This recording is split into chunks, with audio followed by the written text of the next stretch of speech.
అందరికీ నమస్కారం. నా పేరు అద్వితి. ఈరోజు మనం రామశబ్దం యొక్క గొప్పతనాన్ని తెలుసుకుందాము. రా అంటే నోరు తెరుచుకుంటుంది, చేసిన పాపాలన్నీ తొలగిపోతాయి.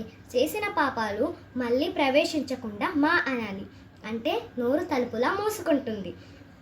ఉత్తర భారతదేశం వైపు ఒకరినొకరు కలుసుకున్నప్పుడు హాయ్ హలో అని కాకుండా రామ్ రామ్ అని పలకరించుకుంటారు.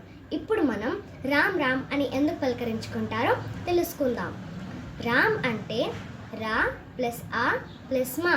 హిందీ వర్ణమాలలో రా అంటే హల్లుల్లో 27వది, ప్లస్ ఆ అంటే అచ్చుల్లో 2వది, ప్లస్ మా అంటే హల్లుల్లో 25వది.